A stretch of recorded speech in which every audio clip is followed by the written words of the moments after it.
시편 15편 1절부터 5절.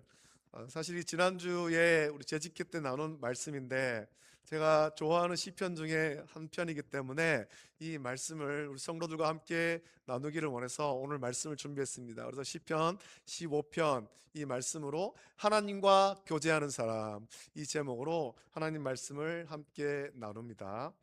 우리나라는 세계에서 치안이 좋은 나라로 꼽히는 나라 중에 하나죠. 세계에서 뭐 다른 나라들 가면은 소매치기도 많고 치안도 불안하고 그렇다 하는데 우리나라는 치안이 그런 대로 괜찮은 나라입니다.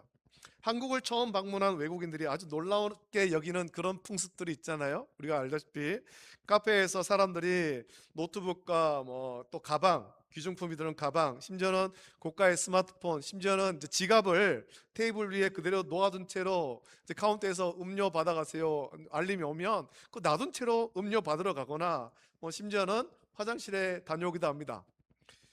그렇게 놔둬도 아무도 그것을 가져가지 않죠. 외국인들은 이 모습을 보고 도저히 이해할 수가 없다라는 겁니다. 어떻게 저렇게 무방비로 귀중품을 둘 수 있는가? 저렇게 두면 누군가 순식간에 훔쳐가지 않겠는가? 이래 생각하는 거예요. 제가 이제 뭐 다른 여행지의 영상을 보니까 사람들이 길가에서 스마트폰을 하고 있어요. 지하철에서 스마트폰을 하고 있습니다. 그 빨리 내리려고 문가에 딱 서가지고 스마트폰을 하는데 어떤 사람들이 내립니다. 내릴 때에 문이 닫히는 순간 앞에 앉아있는 그 사람의 스마트폰을 낚아채 가는 거예요. 순식간이죠. 뺏긴 사람은 문이 닫혔으니까 이러지도 저러지도 못하는 거죠. 외국에서는 이런 일이 많다랍니다. 우리나라는 안 그렇잖아요. 우리가 지하철을 타보면 알지만 다 스마트폰 하고 있어요. 다. 그렇다고 스마트폰을 뭐 끈으로 묶어가지고 손에 달동 묶어놓고 있는 것도 아니고 딱 들고 그렇게 하는데 아무도 관심 안 가집니다. 아무도. 우리나라는 치안이 꽤 좋죠. 그리고 카페에 그 물건 놔둬도 아무도 그거 안 가져갑니다. 아무도. 물건의 주인들이 돌아올 때까지 대부분 그 자리에 그대로 있습니다. 이런 모습 본 외국인은 한국 사람들은 물건보다는 사람을 더 신뢰하는 것 같다. 아무도 보지 않는 순간에도 양심을 지키는 모습이 참 놀랍다. 그렇게 고백했습니다. 심지어 이런 일도 있었습니다. 어느 외국인 여성, 젊은 여성이 한국에 와가지고 새벽에 조깅을 하는 거예요. 새벽에. 우리로 치면 이제 새벽 예배 드릴 시간이죠. 4시, 5시 이때쯤 돼서 아주 캄캄할 그때 조깅을 했다. 그래서 런닝을 했다. 고국에 있는 부모님에게 그 사실을 알리니까 부모님들이 놀라는 거죠. 야, 너 그 시간에 나갔다고 어떤 일 나가려고 그때 나갔냐? 혼자서. 그러니까 그 딸이 그 여성 외국인이 부모님을 참 안심시키면서 아니다, 한국은 괜찮다, 그 시간에 나가도 우리 전혀 위험한 것 없다, 그렇게 설득을 하더랍니다. 참 그런데 놀랍게 우리나라에서 이런 거는 도둑을 안 맞는데 쉽게 도둑 맞는 것이 있어요. 뭔지 아세요? 자전거는 쉽게 도둑 맞습니다. 자전거. 스마트폰은 안 훔쳐가는데 자전거는 그렇게 훔쳐간답니다. 자전거는. 사람들이 자전거를 딱 세워놓지 않습니까? 그러면은 언제 가져가는지 모르게 그걸 가져간다는 거죠. 고가의 자전거는 더 그래요. 저희 아들도 한번 이게 도둑 맞아 봤습니다. 도둑 맞아 봤습니다. 아무튼 아무도 보고 있지 않는 순간에 설령 남의 물건을 슬쩍 가져가도 아무도 알 수 없는 그런 상황 속에서도 내 것이 아닌 것에 손을 대지 않는 그런 태도를 우리는 보이죠. 이것은 단순히 법이 무서워서가 아니라 사람의 마음 중심에 자리 잡은 일종의 양심이 작동하기 때문에 그렇습니다. 누군가의 눈을 의식해서 마지못해서 행동하는 것이 아니라 주변에 사람들 다 보고 있네, CCTV 보고 있네, 그래서가 아니라 보이지 않는 기준과 인격이 그 사람의 행동을 지배하고 있기 때문에 그렇습니다. 지배하기 때문에. 오늘 우리가 함께 읽은 시편 15편 말씀, 저는 이 말씀을 참 좋아하는데 거룩하신 하나님과 매일의 삶 속에서 동행하고 교제하는 사람의 모습을 이런 관점에서 우리에게 소개하고 있습니다. 우리는 이 말씀 묵상하면서 우리도 이런 모습으로 하나님과 교제하고 그래서 세상 가운데서 칭찬받는 그런 저와 여러분 되시기를 예수님의 이름으로 축복합니다. 자, 하나님께서 오늘도 눈을 들어서 차시는 참된 예배자는 예배당 안에서 거룩하게 찬양하고 기도할 때만 경건한 사람 아닙니다. 예배당 안에서 우리의 모습을 보십시오. 우리의 모습 보면 다 경건하고 다 거룩합니다. 예배를 참 잘 드리는 것 같죠. 하나님을 잘 섬기는 것 같아요. 우리가 예배를 마친 후에 월요일부터 시작되는 세상의 삶으로 들어가서 아무도 나를 보지 않을 때도 하나님께서 정직한 삶을 살아가는가, 이것이 오늘 우리가 나눠야 될 말씀입니다. 저와 여러분들은 오늘 주일만 아니라 월요일부터 토요일까지 세상 가운데서도 하나님께서 정직한 모습으로, 또 세상 가운데 정직한 모습으로 살아갈 수 있기를 예수님의 이름으로 축복합니다. 자, 시편 15편을 기록한 다윗은 그의 평생에 거쳐서 하나님을 전심으로 사랑했고 또 오직 여호와 하나님만을 찬양하기에 힘썼던 예배자입니다. 물론 다윗의 삶이 완벽하지 않습니다. 그래도 여러 가지 실수가 있고 죄를 지었습니다. 우리아의 아내 밧세바의 음욕을 품고 우리아를 죽이고 밧세바를 자기 아내로 삼고 이런 일도 있었고, 또 자기의 어떤 힘을 과시하기 위해서 인구조사를 하기도 하고 이런 일들이 있었어요. 그래서 이 일로 인해서 하나님께 징계를 받지 않습니까? 밧세바와의 사이에서 나온 아이가 죽고, 또 그리고 그가 이제 압살롬에게 반역을 당하고 쫓김을 당하고, 그리고 그의 후궁들이 백주 대낮에 참 그렇게 안 좋은 일을 당하고 이런 일들이 있었잖아요. 그의 교만함으로 인해서 백성들이 고통을 당하는 그런 일들도 있었습니다. 하지만 그런 일을 제외하고 다윗의 삶의 대부분은 하나님을 전심으로 사랑했습니다. 하나님을 찬양하는 사람이었습니다.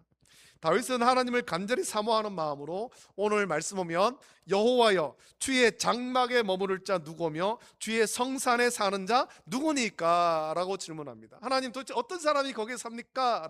누가 하나님 앞에 나가서 예배할 수 있습니까? 이제 반문하듯이 그렇게 노래를 합니다. 다윗이 던진 이 질문은 단순히 성전 방문객의 자격을 묻는 것이 아닙니다. 누가 예배당에 들어올 수 있습니까? 그 자격을 묻는 것이 아니에요. 오늘을 살아가는 우리에게 과연 누가 거룩하신 하나님과 깊은 영적 교제를 나누며 주님의 임재 안에서 끊어지지 않는 참된 교제를 누릴 수 있는가, 이것을 질문하고 있는 것입니다. 성경에서 머물다, 살다 이런 표현은 일시적인 그런 사건이 아니라 하나님과의 지속적이고 흔들림 없는 친밀한 교제를 의미합니다. 다윗은 예배와 일상의 삶을 분리하지 않았습니다. 우리 예배의 삶, 예배가 삶이 되어야 되고 삶이 예배가 되는 이것을 노래하지요. 성막 안에서 하나님께 예배하는 순간의 거룩함이 성막 문을 열고 나가는 일상의 모든 발걸음 속에서 정직과 공의와 진실로 증명되어야 마땅하다. 이것을 오늘 시편에서 노래하고 있는 거예요. 하나님과의 깊은 영적 교제를 나누며 주님의 성산에 거하는 사람의 첫 번째 특징으로 오늘 본문 2절은 정직하게 행하며 공의를 실천하는 삶을 우리에게 언급하고 있습니다. 여기서 정직하게 행한다라는 말의 히브리어 원어는 타밈입니다. 타밈. 이 단어는 구약에서 하나님께 드리는 제물이 흠이 없고 온전할 때 사용하는 단어죠. 우리가 수요일에 이제 레위기의 말씀을 묵상하면서 하나님께 드리는 제물에 관한 말씀을 나누는데, 그 말씀 보면 하나님께 제물을 바칠 때 흠 없는 것으로 드리게 하잖아요.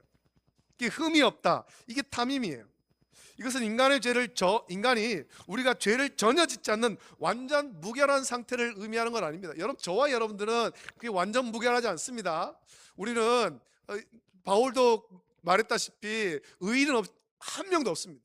의인은 없습니다. 우리는 다 죄인입니다. 우리는 순간순간 우리의 마음으로 죄를 짓고 생각으로 죄를 짓고 우리의 입술로 죄를 짓고 우리의 손과 발로 죄를 짓습니다. 그래서 우리가 주일에 모여서 예배하기 전에 항상 기도하는 것이 우리의 죄를 하나님 앞에 고백하면서 회개하는 기도라는 거죠. 회개하는 기도. 우리는 완전 무결하지 않아요. 우리는 스스로의 힘으로는 완전할 수 없는 죄로 인해서 전적으로 부패한 존재입니다. 그래서 우리의 힘이 아닌 예수 그리스도의 의를 덧입고 성령의 도우심을 구체적으로 의지해야만이 우리가 이 삶을 살아갈 수가 있는 것입니다. 정직한 삶을 살 수 있다라는 겁니다. 사람들은 흔히 어떤 사람은 아무개는 법 없이도 살 수 있다라고 말하는 사람들이 있을 수도 있지만, 그러나 그도 하나님께서 온전하지 않습니다. 우리 속담에도 털어서 먼지 안 나는 사람 없다라는 그런 말이 있다시피 우리는 다 크고 작은 죄가 있기 마련이고 궁극적으로 하나님 앞에서 우리는 다 죄인인 거죠. 죄인. 그래서 예수 그리스도를 의지해야 되고 성령의 도우심을 의지해야만이 우리가 하나님께서 정직하게 살아갈 수 있습니다. 성령이 말하는 정직은 삶의 전체가, 저와 여러분의 삶의 전체가 하나님을 향해서 두 마음을 품지 않고 언제 어디서나 성실하며 겉과 속이 일관된 상태를 의미하는 것입니다. 주일날 여러분 우리 성도들의 표정을 보십시오. 삶을 보십시오. 다 하나님께서 정직하고 하나님께서 예배를 잘 드린 것 같습니다. 그러나 우리의 참된 모습은 이제 예배당을 나가서 일상의 삶에서 어떻게 살아가는가, 그것을 또한 살펴봐야 돼요. 예배의 삶과 또 일상의 삶이 일치하는가. 하나님께서 정직이라는 것은 예배와 일상의 삶이 나뉘지 않는 것입니다. 같은 거예요. 교회 안에서의 모습과 세상 속에서의 모습이 분리되지 않고 하나님을 의식하는 단 하나의 신앙적 양심으로 살아가는 겁니다. 우리가 예배할 때 그런 마음으로 예배잖아요. 지금 이 시간에 하나님께서 이곳에 계신다, 성령 하나님께서 이곳에 계신다, 하나님 우리 예배를 받으신다, 이 마음으로 예배합니다. 그러나 이제 또 세상에 나갔을 때도 똑같습니다. 월요일부터 토요일까지 세상 가운데 살 때 우리의 가정 가운데서, 직장 가운데서, 내가 만나는 사람 가운데 그 자리에도 하나님께서 계신다, 이 마음으로 살아가야 되는 겁니다. 그것이 하나님께서 정직한 거죠. 이어서 공의를 실천하며 라고 말하는데, 성경에서 말하는 공의는 이게 머릿속의 어떤 관념이 아니라 실제 삶의 현장에서 가난하고 소외된 자들을 향해서 행동으로 흘러나오는 구체적인 의를 말하는 것입니다. 하나님의 의. 우리는 예수 그리스도를 믿음으로 의롭다함을 얻은 이신층이 그 교리를 붙잡습니다. 우리는 의롭지 않지만 예수님께서 십자가에서 이루신 그 의를 우리에게 덧입히셔서 우리를 의롭다고 불러주셨습니다. 이것을 붙잡는 동시에 의롭다함을 받은 성도는 반드시 삶의 행실 속에서 공의로운 열매가 나타나야 한다라는 겁니다. 우리가 그게 성령의 열매로 말하는 거죠. 빛의 열매. 우리의 그 열매가 나타나야 돼요. 공의로운 열매. 더 나아가서 2절은 마음의 진실을 말한다라고 선포합니다. 이 진실, 신뢰할 수 있는 하나님의 진리를 뜻하죠. 성경은 입술로만 진실을 말하는 것이 아니라 마음의 진실을 말하라라고 말합니다. 위선적인 입술로 상대를 극찬하면서 마음 중심에는 미움을 품을 수 있는 것이 타락한 인간의 본성이에요. 우리는 속에는 악한 마음이 있으면서 겉으로는 웃으면서 좋은 말을 할 수가 있다라는 겁니다. 그것이 우리의 타락한 본성이기 때문에. 그래서 우리 속담에 한 길 물속은 알아도 10길 물속은 알아도 한 길 사람 속은 모른다. 그 속에 무슨 생각인지 모른다는 거예요. 겉으로는 웃고 있는데 속에 칼을 품고 있을 수가 있죠. 그것이 우리 타락한 인간의 본성이에요. 그러나 하나님과 교제하는 사람은 자신의 마음 깊은 곳에서부터 하나님을 대하듯 진실하고 투명하게 생각해야 됩니다. 우리의 마음의 어떤 생각이 겉의 표정으로 나타나잖아요. 세상에서는 이것을 관리를 잘하는, 자기 표정 관리를 잘하는 사람이 세상에서 좀 이렇게 처세술이 있는 것처럼 그렇게 얘기하는데, 마음의 생각과 겉으로 나타나는 표정과 행동과 이것이 일치해야 돼요. 악한 것으로 일치하는 것이 아니라 하나님을 경외하는 것으로 일치할 수 있기를 예수님의 이름으로 축복합니다. 저와 여러분이 그렇게 살아가야 되죠. 3절은 하나님과 동행하는 성도가 일상의 대인관계와 언어생활 속에서 어떻게 거룩함을 지켜야 되는지를 말씀합니다. 그의 혀로 남을 허물하지 아니하고 라고 말합니다. 이 허물하다라는 원래 그 히브리 원어가 라갈인데 본래 의미는 정탐하다입니다. 정탐꾼의 임무가 무엇입니까? 정탐꾼의 의무는 상대방의 성벽이 어디가 약한지, 허점이 어딘지를 샅샅이 찾아내는 것입니다. 혀로 남을 허물하지 않는다는 것은 마치 정탐꾼이 적진을 살피듯 이웃의 사소한 약점과 허물을 집요하게 찾아내어서 주변 사람들에게 은밀하게 퍼뜨리고 다니는 악한 행위를 하지 않는다라는 거죠. 이것을 하지 말라고 하지만 우리 이런 일을 너무나도 잘해요. 남 이야기하기를 너무 좋아합니다. 소위 말하는 뒷담화하기를 너무 좋아합니다. 사람이 세 사람만 모이면, 거기 몇 사람만 모이면 거기서 그 자리에 없는 다른 사람 이야기를 자꾸 합니다. 자꾸 좋은 얘기하는 건 아니에요. 칭찬하는 얘기하는 거 아니에요. 허물을 얘기하죠. 허물을. 그것이 우리의 악한 본성이기 때문에. 그런데 하나님과 교제하는 사람은 그런 일을 안 한다라는 겁니다. 여러분, 저와 여러분들은 누군가가 그런 이야기를 할 때 단호하게 그런 얘기 하지 마라, 그 사람 없는 자리에서 그런 얘기 하지 말아라 라고 말할 수 있어야 됩니다. 아멘. 아멘. 여러분, 우리는 그런 일에 동참하지 말아야 되죠. 누군가가 허물을 얘기할 때 그것을 듣고 같이 맞장구 치면 안 됩니다. 우리는 그 자리에서 벗어나야 됩니다. 죄의 자리에서 벗어나야 되는 겁니다. 오히려 그런 얘기한 사람에게 그런 얘기를 하지 말라고 단호하게 말할 수 있어야 됩니다. 그것이 하나님과 교제하는 사람의 모습이죠. 성경은 이웃에게 악을 행하지 아니하며 그의 이웃을 비방하지 아니하는 자가 진정으로 하나님과 교제하는 자라고 말합니다. 이 비방의 원어적 의미는 타인의 인격과 명예에 씻을 수 없는 수치를 안기는 행위를 뜻하죠. 하나님은 우리가 드리는 찬양과 예배를 받으시기 전에 먼저 평일의 삶 속에서 우리의 혀가 이웃을 살리는 혀인지 주목하시는 거예요. 야고보서가 혀를 길들이는 것을 중요하게 다룬 이유도 같은 것입니다. 또 예수님께서도 말씀하지 않습니까? 우리가 하나님께 예배하기 전에 누군가가 화해할 일 있을 때 먼저 가서 화해하고 용서를 구하고 그 다음에 와서 하나님께 예배해라. 그 다음에 와서 하나님께 예배해라. 그렇게 말씀합니다. 이어지는 4절 말씀 보면 성도가 세상을 바라보는 가치관의 기준을 보여주죠. 그의 눈은 망령된 자를 멸시하며 여호와를 두려워하는 자들을 존대하며 라고 말씀합니다. 이 망령된 자는 하나님을 마음 중심에 완전히 배제하고 자기의 주권을 하나님께 드리지 않고 하나님의 주권을 거부하는 영적 불신앙의 상태에 있는 자를 가리킵니다. 반면에 여호와를 두려워하는 자를 존대한다라고 할 때 이 존대한다라는 의미는 무겁고 영광스럽게 대접한다, 이런 의미입니다. 여러분, 세상은 어떤 사람을 존대합니까? 세상은 힘 있는 사람을 존대합니다. 힘 있는 사람을, 돈이 많은 사람을 존대합니다. 권력을 쥔 사람을 향해서 두려워하고 존대합니다. 그러나 하나님과 동행하는 성도의 눈은 세상의 기준과는 완전히 달라야 됩니다. 성도는 세상에서 성공했을지라도 하나님을 멸시하는 자의 삶을 부러워하지 않으며 도리어 세상에서는 초라할지라도 오직 여호와를 경외하고 떨림으로 섬기는 신실한 성도를 이 세상에서 가장 가치 있고 존귀한 자로 바라봐야 되는 것입니다. 여러분, 찬송에 그런 게 있잖아요. 세상 사람 날 부러워하지 아니하도 나도 역시 세상 사람 부러워하지 않네. 여러분, 세상의 성공을 부러워할 것이 아니라 하나님을 경외하는 사람을 우리는 존대해야 되는 것입니다. 그 사람을 존대하고 그 사람을 닮기를 힘써야 되죠. 또 4절 하반절 보면 그의 서원한 것은 해로울지라도 변하지 아니하며 라고 말씀합니다. 내가 하나님 앞에서 이웃 앞에서 한번 내뱉은 약속은 시간이 지나서 내 상황이 불리해지고 나에게 커다란 어떤 손해가 발생하더라도 끝까지 지켜나는 신뢰를 의미하죠.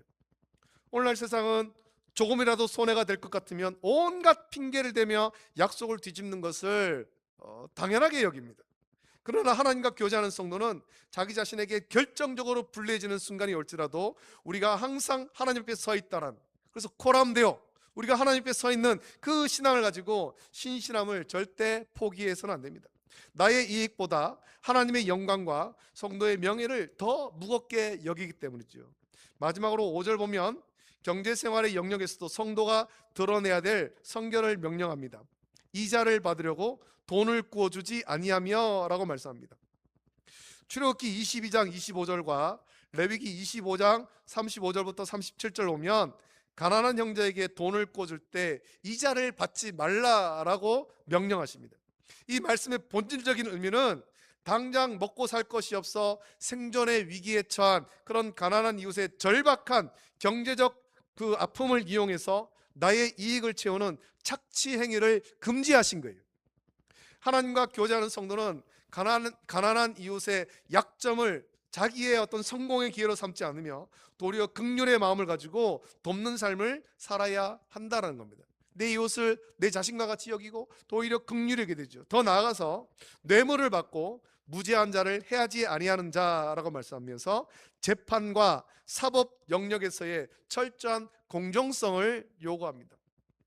요즘에 우리나라는 여러 가지 일로 인해서 사법부에 대한 신뢰가 많이 무너졌잖아요. 예수님 믿는 사람은 내가 불리하더라도, 내가 손해를 당하더라도 그 안에서 우리 진실을 말할 수 있어야 되는 것입니다.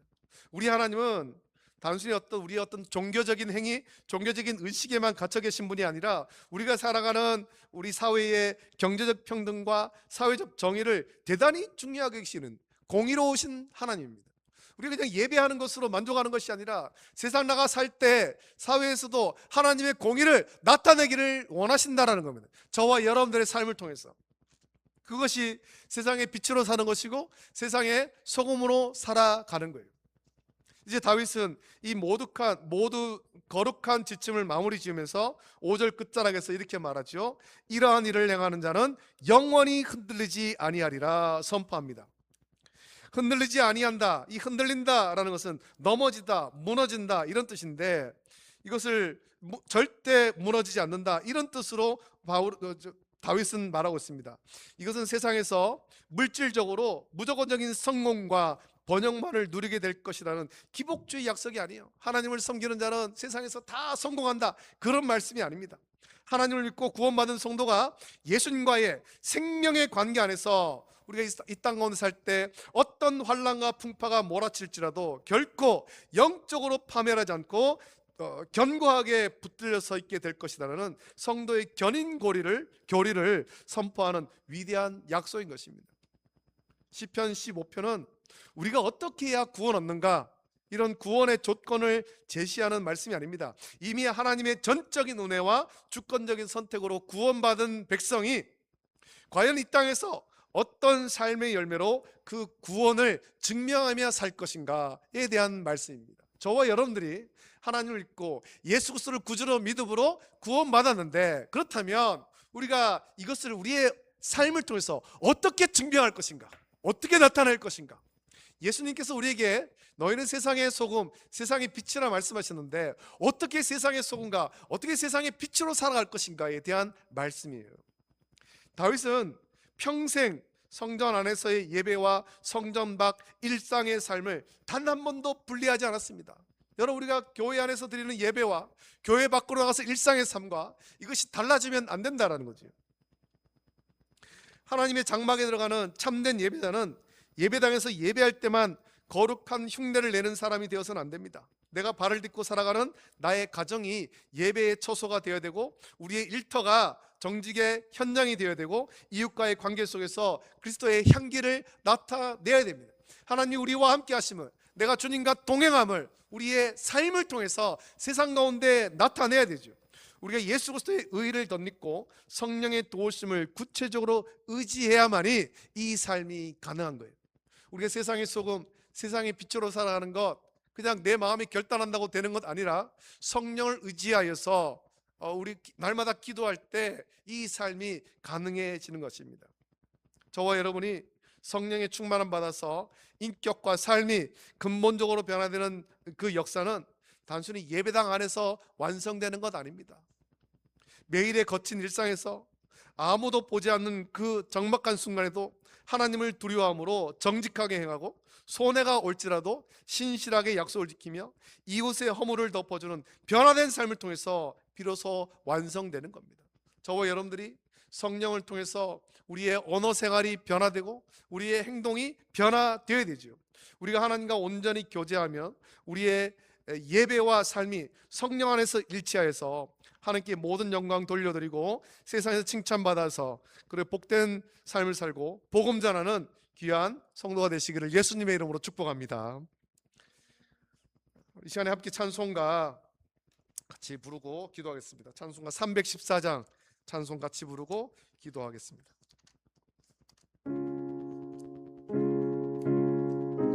말씀을 묵상하시면서 우리의 변화된 삶을 위해서 같이 기도하겠습니다. 내 구주 예수를 더욱 사랑 엎드려 비는 말 들으소서.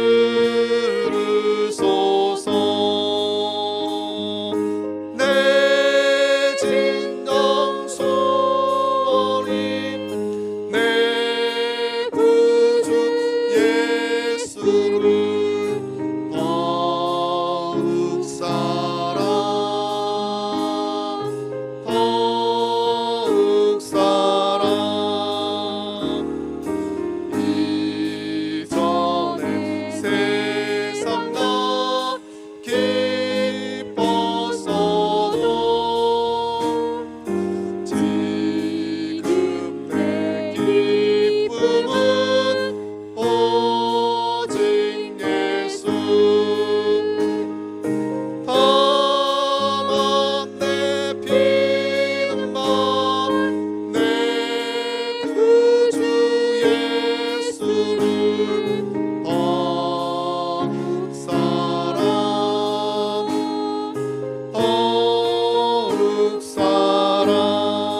기도하겠습니다. 이 시간에 기도할 때 우리가 말씀을 묵상하시면서 같이 기도하길 원합니다.